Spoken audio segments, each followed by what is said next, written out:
Hi, Math 30-1s. I'm going to be trying some lessons here for you guys through YouTube, some links that I'll put on my Google Classroom. So let me know if these videos help you guys. I know I've got a lot of requests for them, so we'll try this method and see if it helps. Now remember that we do have a common Math 30 Google Classroom that's up and running with, again, Stauffer and Penske's class. So there'll be notes, physical notes posted there. They won't match up but like with the exact template in the workbook, but all of the key concepts are there. So again, use those to your benefit as well, and that's the site where you'll probably find, worksheets, quizzes that are going to be coming up. But again, any of those dates that are super important, I'll be posting on my classroom to make sure that you guys are well aware of kind of what's coming at you. So you'll see that you'll obviously hear my voice through these videos, and you'll see all the calculations I'm doing on the PDF. And again, at any point you have questions, and please email me, and I will try to get back to you and help you out as much as I can. Okay, so on to lesson 4 here. So we obviously did 3 just before we broke from school, and we were talking about types of discontinuity with rational functions. And the type of discontinuity that we discussed were vertical asymptotes. Now remember, those vertical asymptotes came from the non-permissible values in the denominator.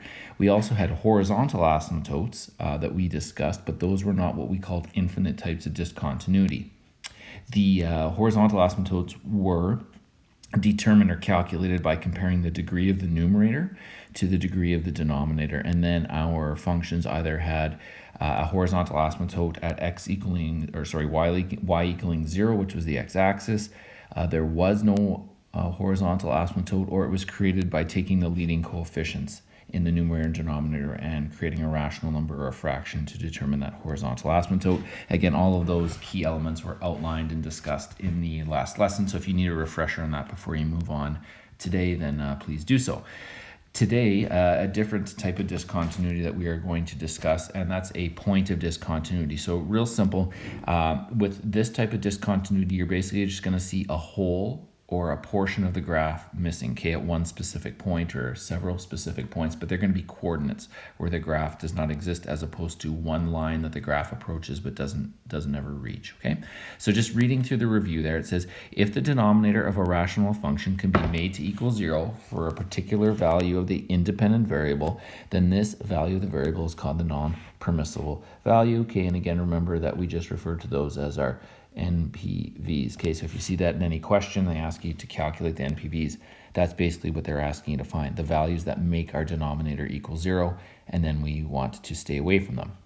If a rational function has non-permissible values, then the graph will not be a continuous curve. Okay, and again, remember, if a graph is continuous, you are able to draw it without lifting your pen or your pencil. Okay, if you have to lift your pen or your pencil at any point to graph the function, it is not continuous. It will therefore be discontinuous and have some type of discontinuity. All right, and those types of discontinuity, again, referring to basically asymptotes and points of discontinuity. So taking a look at points of discontinuity, so they first off have us discuss these two functions, f of x and g of x. Okay, so f of x right here, okay, will be blue, and g of x right here, okay, will be in red. Now they look very similar. Okay, both denominators have expressions of x minus 3. The numerators are a little different. They're both x squared minus 4x, but one is plus 2 and one is plus 3. So just working through it step by step here, it says, first off, state the non-permissible values of each function. So those come from taking a look at whatever will make the denominators equal 0, and in both cases that value is 3. Okay, so I don't want to put 3 in the denominator. It'll make the denominator equal 0, and therefore I'm trying to divide by 0, and the whole expression will be undefined. Now B says, use a graphing calculator and sketch y equals f of x on grid 1. So by all means, okay, use your calculator, and you can go y1 is equal to x squared minus 4x plus 2 divided by x minus 3, and make sure x minus 3 is in brackets, so that we know that we're dividing by that whole function. So again, remember, I was going to use blue, okay, to graph the first function. So we will do that, and I know I have a non-permissible value at 3, so that means I will have a vertical asymptote right here. okay, and we label that as x is equal to 3. And then you'll see that when I graph the function, okay, or basically the function is graphed for me, it will look something very similar to this, okay, up and through to the right and down. And then the left arm comes through here like so and up like this, okay? So there's what the first function looks like when I graph it on my calculator. C, okay, going back up here to C, says state the equation of the asymptote. So remember, when they say state the equation, okay, we need an equal sign there. And they are talking about the asymptote and the vertical one at that. So x is equal to 3. Now, D says a student assumed that the graph of g of x, which is the one in red, would be similar to f of x. And again, we understand why that might be, because they look extremely similar, with a vertical asymptote of an equation of x is equal to 3. Now, to investigate, graph g of x on a calculator and answer the following questions. So now, if you go and graph the g of x function on your calculator, so x squared minus 4x plus 3 over x minus 3, okay, we'll come down here and we'll graph it on the function. What you're going to see is that it does not look the same. What's going to happen is at the point 3 and 2, you're going to have a hole in your graph. There's what we call your point of discontinuity, and we'll discuss how to get that and why it occurs in a second. But the shape will basically look like this. Now, if I go, you'll see that I have a x and a y intercept both at -1 and 1, and then the graph kind of, or basically does this, all right? So you should be getting something that looks extremely linear when you graph that on your calculator. So again, even though the functions look very similar, okay, their shapes are quite different, and that's what we're going to discuss now. So it says a student assumed they'd be the same. What shape does the graph appear to take? Well, like I just mentioned in my description there, okay, it takes on a linear shape. Does it appear to have a vertical asymptote? Okay, the answer to that is no. Explain why the graph must have a type of discontinuity or some type of discontinuity. Well, simply because there is a non-permissible value at x equaling 3. Okay, so because there is a value that makes the denominator equal 0, that means there is a value we have to stay away from, and therefore there will be a type of discontinuity at x equaling 3.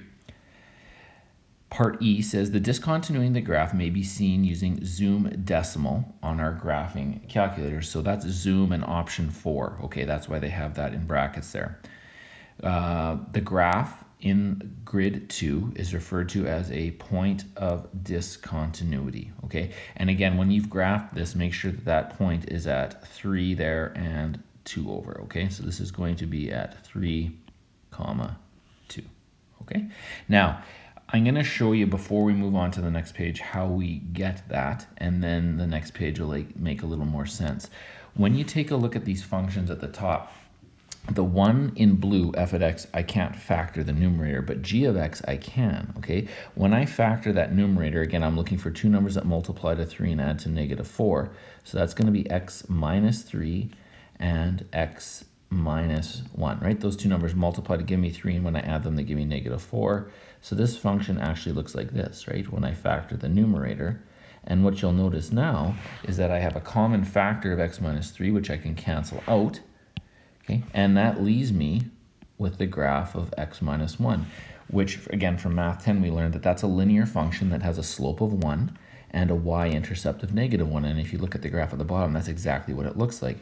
So that graph of g of x actually will look like the graph of x minus 1. It will look linear, except for I have to include in there the restriction that x cannot equal 3. And that's why there's a hole in the graph at x equaling 3.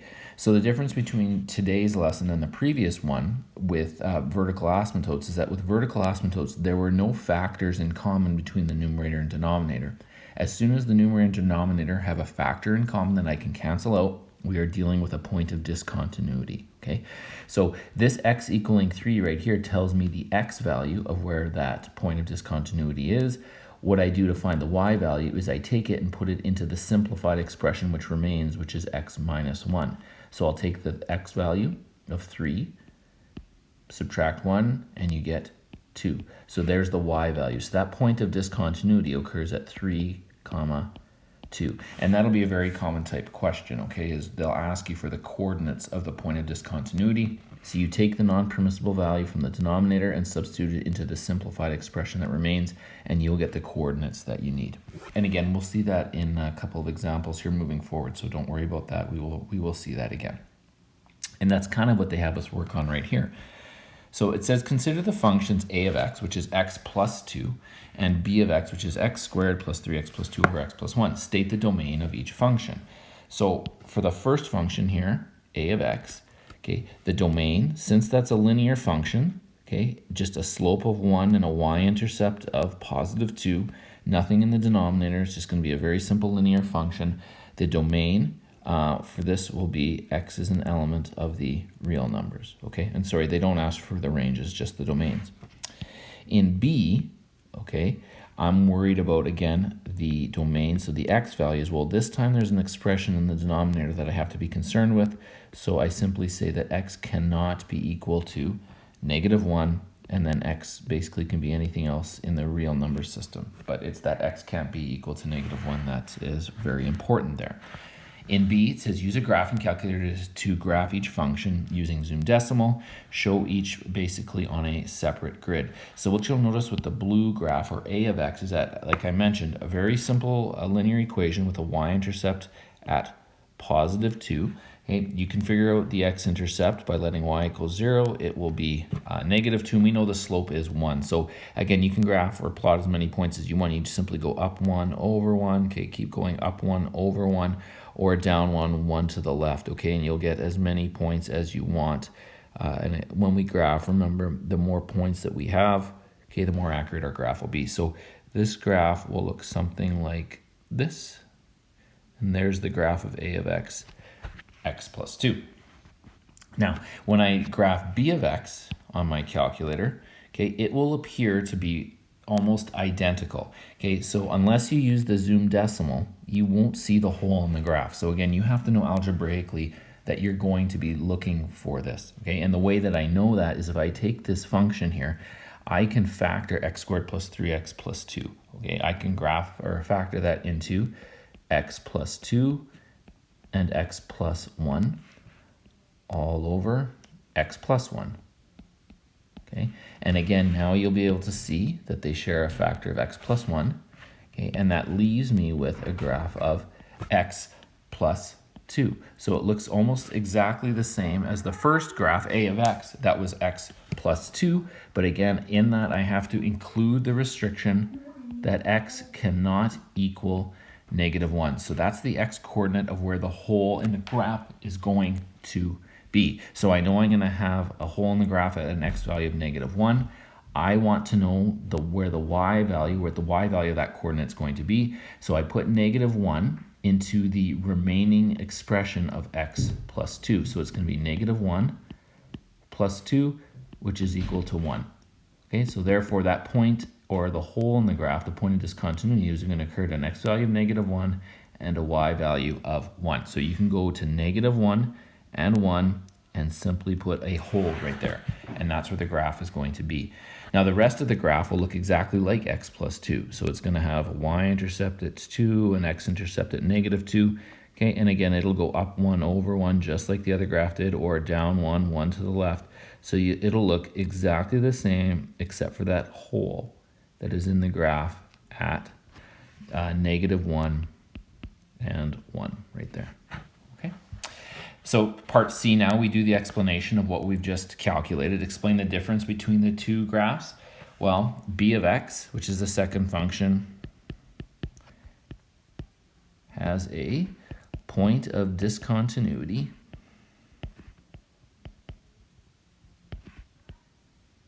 okay, and that's good enough of an explanation. If you want to put more in there about why it occurs, because the numerator and denominator share a factor, put as much information in there as you need, or as little. If you understand that point, then that's great, okay? And again, you know, I might add in here as a point of discontinuity at x equaling -1, okay? And we'll leave it there.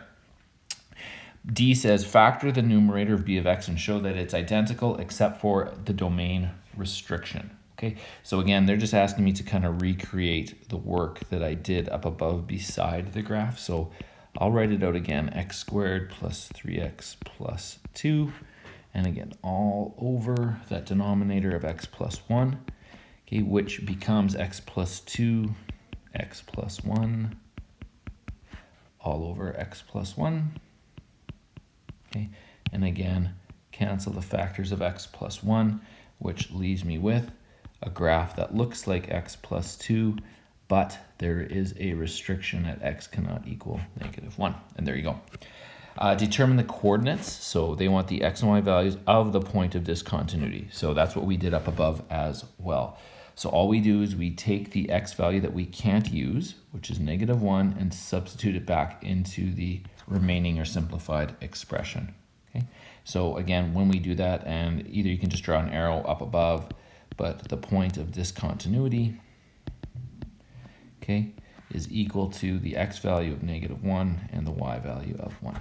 Okay, and again, draw an arrow up to the work that we did beside, or you can draw it and copy it back down in that space. Part 3, okay, consider this function, which they call g of x now, from part 1. So that's from the first example on the first page. Okay, use the methods in parts 2D and E to express g of x in linear form, including the domain restriction, and then determine the points of discontinuity. So we did that on the first page, but again, I will recreate it here, and hopefully it makes a little more sense now. So that function that we were talking about on the first page was x squared minus 4x plus 3 over a denominator of x minus 3. Okay, and then when I factor the numerator, again, that was x minus 1 and x minus 3, all over x minus 3. Okay, and we cancel the common factors of x minus 3, which leaves me with x minus 1. So again, the graph will look like x minus 1, but there is a domain restriction or a non-permissible value at 3. So there you go. Now determine the coordinates or the points of discontinuity. So what I do is I take my remaining simplified expression, which is x minus 1, and for the x value, I replace it with the non-permissible value, or the x coordinate of the point of discontinuity, which is 3 minus 1. So the y value is 2. So therefore, that point of discontinuity, okay, occurs at 3, 2. Okay, and again, same thing that we calculated on the front page, but again, just reiterating that point. Okay, so some important points here to remember when we are talking about points of discontinuity. Basically, it occurs when the numerator and denominator have a factor in common. Okay, if that's the case, then there's going to be a hole in the graph. Okay, that hole is called a point of discontinuity, and the graph, therefore, it has what we call point discontinuity. Okay, so two ways of stating the same thing. The point of discontinuity is an open circle, okay? Do not fill it in. The coordinates of the point discontinuity can be determined algebraically, okay, by the following steps. First, factor the numerator and denominator. Simplify the expression by canceling any factors that are the same. Then whatever the non-permissible value is, substitute it into the simplified expression to get the y value, okay, of where that hole is going to occur. And again, the guy here with the fake stop sign, what he's basically saying is that if you just use your calculator, you probably will not see the hole in the graph. It's just going to be one tiny pixel that's missing from your screen. You probably won't notice that. You need to know how to do this algebraically. And again, a lot of the questions you'll see are based on graphs where they use variables or parameters, letters, as opposed to numbers. So sometimes the calculator is actually even taken out of your hands. Okay, you can't use it. So let's take a look at class example 1 here. So it says, consider this rational function. Now that we have a cubic function in the numerator, x cubed minus 7x plus 6 all over x minus 1. A says to write the numerator as a product of 3 binomial factors. Okay, and we know there should be 3 factors because it's a degree 3 function, and therefore write the whole function in simplest form. So in order to do that, what I'm going to have to do is factor that numerator. So since it's not a quadratic, we have to use the skills that we learned in factoring polynomials from the previous chapter. So what you would do is you would list all of the factors of plus 6, okay, and those would be your potential zeros. You try them one at a time in that numerator until you find one that makes it equal 0. So again, those potential zeros would be plus or minus 1, plus or minus 2, plus or minus 3, and then plus or minus 6, okay? So what I do is I try them one at a time in that numerator until I find one that makes it equal 0, okay? And what you will find is that when I put 1 into that polynomial, okay, it makes that top expression equal 0. So I use synthetic division now. So 1 on the outside, because that's the 0 that worked, 1 for the x cubed, 0 as a placeholder because we're missing a squared term, -7 for the x, and plus 6 for the constant. Okay, so synthetic division, drop down the 1. 1 times 1 is 1. 0 plus 1 is 1. Again, 1 times 1 is 1. -7 plus 1 is -6. -6 times 1 is -6. Add those two and you do get 0. Now, remember, we knew that was going to happen. This is the remainder. This is a constant. This is now x. Okay, and that's an x squared. So my original polynomial, that f of x, okay, that started as x cubed minus 7x plus 6 has now become the following. I know 1 is a 0, so the factor is x minus 1. And when I divided f of x by x minus 1, I ended up with x squared plus x minus 6, okay, which you can factor using product and sum, and it ends up being x minus 2, x plus 3. So you've got the numerator, okay, factored, okay? So again, that is going to be all over now, x minus 1, which is in the denominator, okay? So like this, all over, and in the denominator you have x minus 1. Okay, so what I can cancel now, hopefully you can see this are the x minus 1s, like that. So your function then, f of x, will now, okay, look like this. It'll actually just be x minus 2 times x plus 3. That's what it'll look like, but you have to also include that restriction that x cannot be equal to 1. Okay, so there you go. So we basically followed the instructions. We wrote it as a product of 3 binomial factors, the x minus 1, x minus 2, and x plus 3. The factors of x minus 1 canceled, so left me with this and the restriction of x cannot be equal to 1. B says determine the coordinates of a point of discontinuity. Now, how do I know it's going to have a point of discontinuity? Well, because there was a factor in the numerator and denominator that they shared, I was able to cancel out. So what do I do again? I take the restriction there of 1 and I put it into the simplified expression, okay, or what is left. So what's left is x minus 2, x plus 3. So I substitute the non-permissible value of 1 into those, into those binomials. Okay, so it's going to be 1 minus 2 and 1 plus 3. Okay, so this will be -1 times 4. So we get a value of -4. Okay, therefore that point of discontinuity, okay, ends up being 1, -4. Okay, so that's where that point will end up being, okay, on our graph. Part C, state the zeros of the function. Well, the zeros of the function are the same as the x-intercepts, okay? So what's left are from the x minus 2, I have a 0 of 2, and from the x plus 3, I have a 0 of -3. So you can, and they ask us to graph this in the next step. So there's one at -3, okay, and there's one at +2. Now what's left are 2 binomials, which will create a quadratic. The leading coefficient is positive, so it's going to open up. And again, no problem using your calculator here to graph this.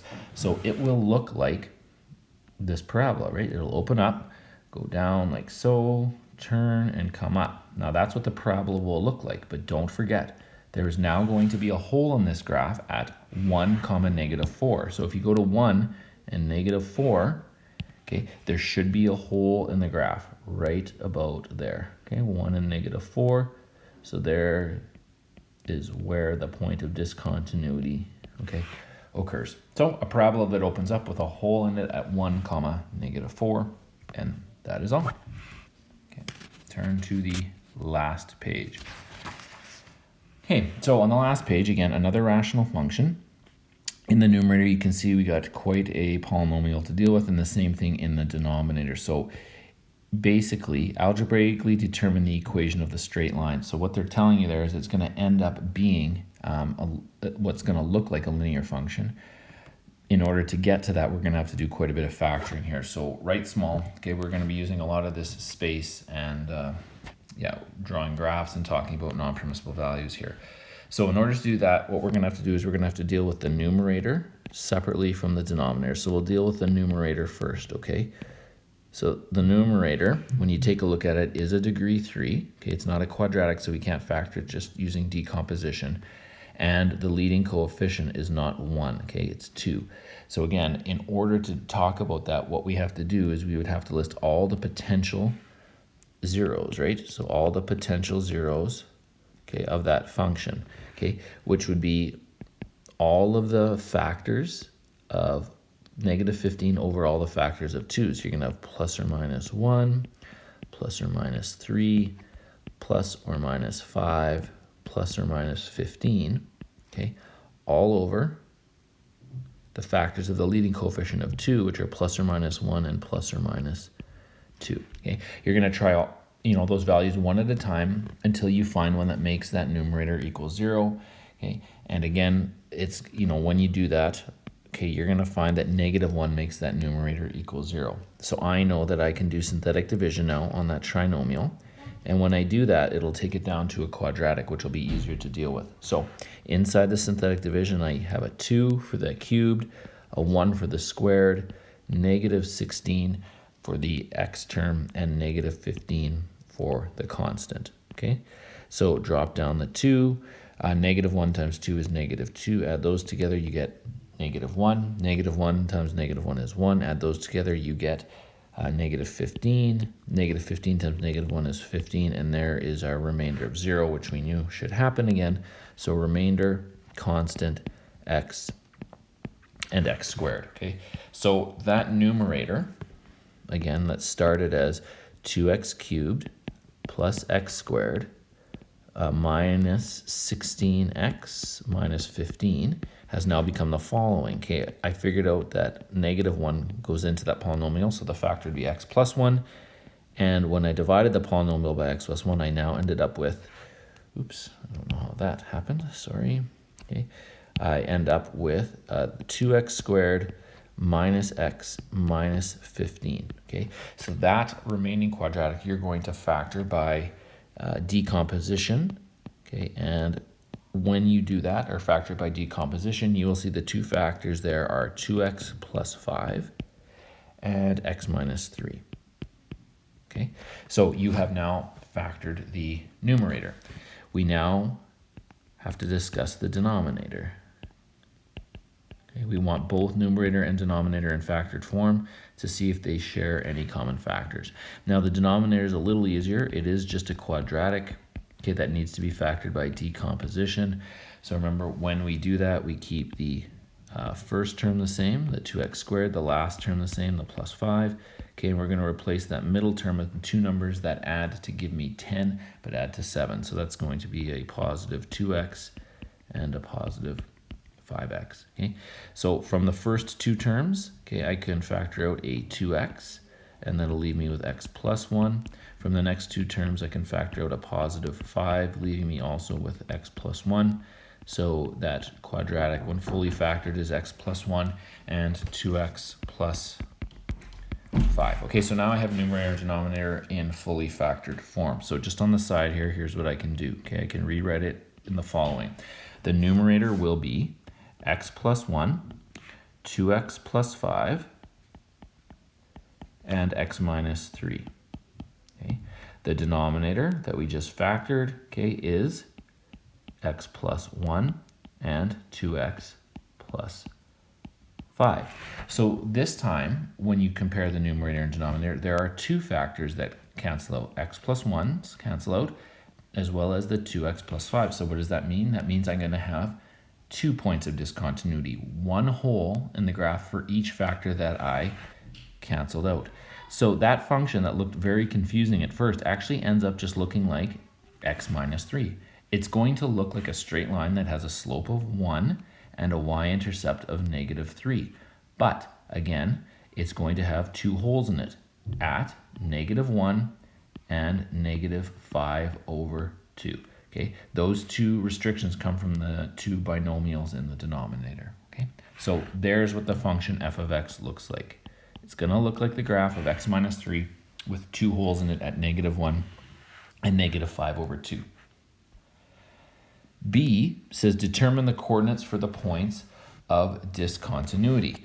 So again, remember there are two of them. One is going to occur when x is -1, and one is going to occur when x is equal to -5/2.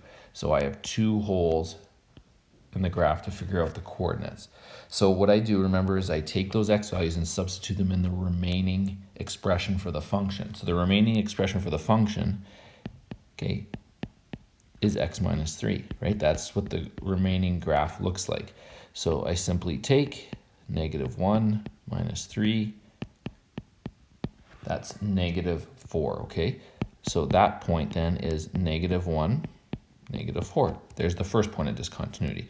The second one you might find a little trickier because you're dealing with -5/2. Well, that's just -2.5, isn't it? Okay, and when you subtract it, you will get a value of -11/2. So that point is -5/2 and -11/2. C, okay, so the last part of this lesson now says make a rough sketch of the graph using the answers in A and B and compare it with your calculator. So when we're done this, you can graph the original function, f of x, at the very top of the page in your calculator, and you'll see we get something very similar that looks like this. Okay, so you draw in your y-axis, you draw in your x-axis, okay, like so. Okay, label them. And what'll happen is, like I said, the graph looks like the graph of x minus 3. Okay, so it has a slope of 1 and a y-intercept of -3, but it has two holes in it.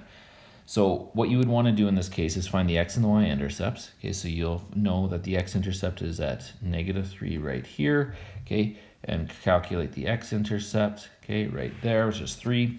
Okay, and then you're going to have this graph that looks like this, goes straight through those points. So it's going to look linear like this. Okay. And then you'll have two holes in your graph at -1 and -4, right about there. Okay, and -5/2 and -11/2, so right about there. Okay, so all you do is there, there, okay, and then complete your graph and fill in those points. So here's -1, -4, and here's the other point at -5/2 and -11/2. Okay, so there's your first lesson. Okay, let me know either the comments or through an email if that helped at all, if that's what you want me to do moving forward.